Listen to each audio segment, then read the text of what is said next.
Hello! Depuis ce matin, j'essaye de réunir la force pour vous filmer cette vidéo. C'est une vidéo qui va m'être très difficile à vous filmer, mais en même temps je me suis promis d'y arriver. Donc je vais continuer à réunir mes forces et on va faire ça ensemble. J'ai des choses dont je veux vous parler puisque vous n'êtes pas sans savoir que demain c'est la fête des mères. Et vous savez quoi, demain, c'est une des journées que je redoute le plus cette année, parce que si vous suivez un peu mes vidéos, vous savez que ça va être la première fête des mères qu'on va passer sans ma maman. C'est la première fois que je vais pas pouvoir lui acheter une carte complètement débile avec des licornes et des petits mots mignons. C'est la première fois que je vais pas pouvoir lui souhaiter bonne fête. Et du coup, j'ai beaucoup réfléchi à ce que j'allais pouvoir faire. Et je me suis dit qu'aujourd'hui j'allais vous parler d'elle parce que c'est un des trucs que je préfère faire. Et je suis désolée parce que visiblement j'ai pas réuni assez de force, mais vous savez quoi, ça sera toujours comme ça. Donc aujourd'hui, comme je vous disais, je vais partager avec vous des anecdotes, je vais partager avec vous des produits qu'elle adorait parce que c'est ma maman qui m'a transmis cet amour en fait pour les cosmétiques en général, les parfums aussi. Et aussi loin que je me souvienne, quand j'étais petite, j'allais lui piquer des fards à paupières ou des rouges à lèvres. Et d'ailleurs, mon premier duo de fards à paupières, c'est ma maman qui me l'a donné de sa collection personnelle. Ma maman a toujours été hyper coquette, elle se maquillait tout le temps le matin. Et c'était aussi la première personne qui regardait mes vidéos, elle m'envoyait toujours des petits messages, des petits commentaires sur ce que je racontais. Et j'espère que cette fois-ci, d'une façon ou d'une autre, elle saura que j'ai filmé cette vidéo et que je pense très fort à elle. Donc avant de passer aux produits et à toutes les anecdotes que j'ai à partager avec vous, je voulais prendre un moment pour souhaiter une belle fête des mères à toutes les mamans qui me regardent, à toutes vos mamans. Mais sachez que je pense également très fort à vous si vous n'avez plus votre maman, si vous avez des relations compliquées avec votre maman. C'est une journée qui ne regroupe pas seulement une seule catégorie de personnes, donc je pense fort à vous et c'est parti. Il y a un truc que j'ai fait aujourd'hui et que ma maman faisait beaucoup, c'est appliquer un trait de crayon vert au niveau de la muqueuse intérieure de l'œil, parce que ma maman avait les yeux verts et elle disait toujours que ça faisait ressortir le vert de ses yeux, donc c'est quelque chose qu'elle faisait tout le temps. Mais je dois vous avouer que si vous me demandez quel est le produit de maquillage préféré de ma maman et celui qui a toujours été dans sa trousse de toilette et celui dont elle se servait toujours, c'est la terracotta de Guerlain. J'ai jamais connu ma maman sans ce produit, c'est vraiment le produit qui l'a défini en quelque sorte. Et pour tout vous dire, quand j'ai un peu commencé à m'intéresser au maquillage, quand j'ai vu la teinte qu'elle portait, je disais toujours mais c'est beaucoup trop foncé pour toi, parce que ma maman avait la peau, alors peut-être pas aussi claire que la mienne, mais quand même assez claire. Et pour tout vous dire, j'ai récupéré sa terracotta et elle portait la teinte pour les brunettes, mais je vous montre tout de suite. C'était tellement foncé, je sais même pas comment elle arrivait à faire fonctionner cette terracotta pour elle, et pourtant ça fonctionnait à merveille. Je me souviens qu'elle prenait un gros pinceau, qu'elle en appliquait un peu sur tout le visage, ou parfois plus sur les contours du visage, pour se donner un air un peu bronzé ou un petit effet ensoleillé. Et ça lui allait parfaitement bien. Alors ça restera un mystère pour moi de voir que ma maman avec sa peau claire portait un bronzer de cette couleur là. Je crois que ça me fera toujours sourire, et pourtant ça lui allait parfaitement bien. Ce produit, j'y tiens tellement et il est très spécial pour moi parce que en fait, si vous avez déjà senti une terracotta de Guerlain, vous savez que c'est un produit assez parfumé, avec un parfum particulier. Je sais qu'elle l'aimait beaucoup. Seulement cette terracotta, elle devait l'avoir depuis un moment, parce que en fait, le parfum n'est plus tout à fait celui de la terracotta. Pour moi, c'est le parfum de ma maman. Je sais pas, c'est un parfum qui a un peu peut-être tourné en fait avec le temps, parce que c'est encore une ancienne étiquette de packaging. Et c'est fou comme les parfums peuvent vous rappeler des souvenirs et vous replonger dans une époque ou un moment particulier. Et c'est exactement ce que cette terracotta arrive à faire pour moi, donc je la garde bien précieusement. Alors puisque je vous parlais de parfum, je vais également passer au parfum préféré de ma maman. Comme je vous le disais, elle aimait beaucoup le maquillage, mais ma maman a toujours adoré le parfum, et je crois que c'est un peu une passion qu'elle m'a transmise aussi. Elle était peut-être pas aussi accro au parfum que moi, parce que si vous voulez, il y a eu des époques où elle a porté certains parfums, elle les collectionnait pas comme moi, mais c'est fou comme certaines époques de la vie de ma maman sont associées à mes yeux à un parfum. Donc quand j'étais petite, ma maman portait Shalimar de Guerlain, décidément, je crois qu'elle aimait beaucoup Guerlain. Alors ça fait très longtemps qu'elle n'a pas porté ce parfum et d'ailleurs elle en avait plus, en fait elle avait plus de gros flacons de parfum Shalimar, mais avec ma petite soeur on a retrouvé des petites eaux de toilette qu'elle gardait. Je pense que c'est un peu comme moi, c'est-à-dire qu'il y a certains parfums qu'elle a portés, qu'elle ne portait plus et qu'elle ne voulait plus porter, mais qui lui rappelaient aussi je pense des souvenirs et c'est pour ça qu'elle gardait aussi des petites miniatures ou alors des fins de flacons. Et donc j'ai une petite miniature de ce parfum Shalimar et je sais qu'elle elle adorait ce parfum à tel point que on a aussi retrouvé, alors ça c'est un produit mais tellement vintage, pour tout vous dire je ne sais pas exactement de quand ce produit date, il est ultra vintage. J'ai fait des recherches sur internet et apparemment durant les années 80 à peu près, Guerlain avait lancé dans sa collection Shalimar un talc parfumé en fait et il ressemblait exactement à ça. En dessous de la bouteille il y a un copyright qui date de 87, donc c'est un produit tellement vintage. Alors il me semble qu'elle avait perdu une boule ici qui servait de bouchon, mais c'est pas grave, j'ai même pas osé l'ouvrir parce que j'ai peur que le parfum en fait ressorte et qu'il s'évapore ou quelque chose comme ça. Donc je sais pas si je l'ouvrirai un jour, on verra, mais en attendant c'est un produit que je garde à la fois parce qu'il est ultra vintage et ma maman avait une petite tendance à garder des trucs beaucoup trop vieux, mais bon c'est du talc si vous voulez, il n'y a aucune matière un peu humide donc elle a eu bien raison de le garder parce que c'est un produit qui je pense n'a pas du tout tourné. Je me demande vraiment ce que ça sent, mais ça restera un mystère pendant encore un moment je pense, mais ça me fait trop sourire parce que ça pour le coup c'est des flacons dont je me souviens quand j'étais vraiment petite. Alors après avoir porté Shalimar pendant si longtemps, je me souviens que sur le lavabo de sa salle de bain, il y avait toujours un flacon de l'eau classique de chez Jean-Paul Gaultier. Ce sont ces parfums en forme de buste de femme et il existait d'ailleurs le même avec la version pour homme en fait, que mon papa a également beaucoup porté. Et ça c'est un parfum en édition limitée qu'elle a visiblement jamais porté parce que après avoir porté ce parfum classique chez Jean-Paul Gaultier, je me souviens qu'elle était passée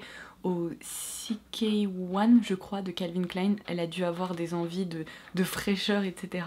Mais ce flacon, en même temps faut dire que c'est une vraie œuvre d'art, c'est un parfum qui existe depuis si longtemps et qui encore aujourd'hui si je me trompe pas est commercialisé et du coup voilà cette édition spéciale, elle est spéciale pour moi aussi on va dire, donc je la garde aussi bien précieusement. Et alors depuis que je travaille dans l'industrie cosmétique, que je vous filme des vidéos, ça fait maintenant 10 ans, ma maman disait toujours que j'avais au moins triplé sa collection de maquillage parce que je lui donnais énormément de choses et je lui faisais aussi découvrir des parfums. Et je me souviens qu'un jour je lui avais fait découvrir le parfum La Petite Robe Noire de Guerlain et elle m'avait dit il est chouette mais il est peut-être un peu sucré, il y a peut-être un peu trop de notes de fruits rouges et ma maman n'aimait pas du tout les parfums trop sucrés. Je me souviens que je suis passée par une phase au lycée ou quelque chose comme ça où j'adorais les parfums hyper sucrés et j'avais porté un parfum, je me souviens plus de son nom, je crois que c'était de la marque Aquolina. C'était un parfum à base de sucre, je vous laisserai un visuel par là. Et je me souviendrai toujours, un matin j'avais porté ça, j'étais toute fière, je trouvais que ça sentait trop bon à l'époque. Aujourd'hui je crois que je serais incapable de le porter. Mais je me souviens c'était au petit déjeuner et ma maman m'avait dit mais qu'est-ce que t'as mis, c'est horrible ce parfum, ça pue la barbe à papa partout dans la maison et qu'est-ce qu'on avait ri, enfin bref. Et un jour du coup c'était pour une fête des mères justement avec ma petite sœur, on lui avait offert cette édition de La Petite Robe Noire de Guerlain encore une fois qui était la version eau fraîche en fait. Et elle avait eu un coup de cœur incroyable, elle nous l'avait même redemandé je crois pour un anniversaire ou pour Noël parce qu'elle avait complètement vidé son flacon et ces dernières années c'était son parfum préféré. Et oh mon dieu, ça c'est vraiment ma maman toutes ces dernières années et encore une fois la magie des parfums. Je peux vous dire que quand j'ai besoin d'un petit remontant ou quand j'ai besoin de sentir ma maman, je peux juste ouvrir ce parfum et c'est magique. Et alors le dernier parfum dont je vais vous parler, c'est l'eau d'hiver des éditions de parfum Frédéric Malle et c'est un parfum qui a été créé par Jean-Claude Héléna. Alors ça, c'est une anecdote tellement drôle, vous devez le savoir mais les éditions de parfum Frédéric Malle, je vous en parle très régulièrement parce que c'est probablement ma maison de parfumerie préférée. Si vous aimez les parfums de niche créés par des nez exceptionnels à qui on laisse carte blanche et qui créent des jus plus sensationnels les uns que les autres, eh bien vous allez adorer les éditions de parfums Frédéric Malle. Et j'aime tellement cette marque qu'il y a 2 ans, pour Noël, j'ai reçu un petit mot de la part de l'équipe. Et l'équipe m'avait dit, on t'invite toi et ta maman à venir en boutique pour que ta maman puisse repartir avec le parfum de son choix et qu'elle puisse trouver son parfum dans nos éditions de parfum Frédéric Malle. Et déjà j'avais été hyper touchée parce que vous savez ce sont des moments comme ça de complicité. Et du coup on s'était préparés, elle était venue me chercher, on était allés ensemble sur Paris et je vais vous dire c'était assez exceptionnel parce que ma maman détestait prendre la voiture pour aller sur Paris.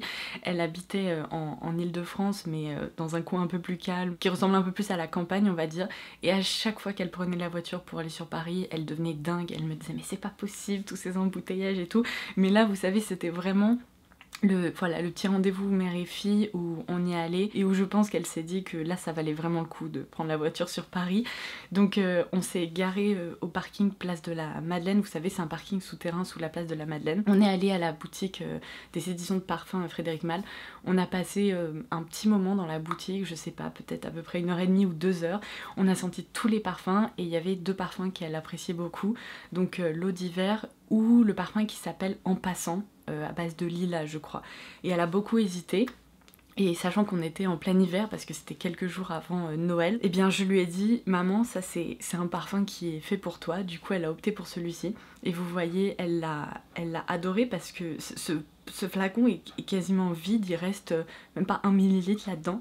Mais ça me rappelle tellement cette journée et ça me rappelle tellement comme elle l'a apprécié et comme elle l'a porté en fait. Et alors l'anecdote rigolote c'est que on est reparti toute contente de notre rendez-vous dans cette boutique de parfums, on est retourné au parking de la Madeleine, on est resté bloqué quasiment 3 heures dans la voiture parce qu'en fait si vous voulez il y avait des embouteillages de dingue au niveau de la place de la Madeleine et sachant que le parking était en souterrain et qu'on était au 3e niveau, et bien pour réussir à ressortir et à arriver au niveau de la terre, ça a été un enfer, mais un enfer. Au début il y avait des voitures si vous voulez qui bloquaient la sortie pour aller dans l'espèce d'escargot là pour remonter et on comprenait pas pourquoi on était bloqué depuis une demi-heure, donc je suis sortie de la voiture, je suis allée voir et en fait c'était un embouteillage gigantesque parce que visiblement il y avait des soucis aussi avec les barrières pour sortir du parking, plus tout l'embouteillage qu'il y avait au niveau de la place de la Madeleine. Je crois qu'en plus il y avait des manifestations, quelque chose comme ça, enfin bref,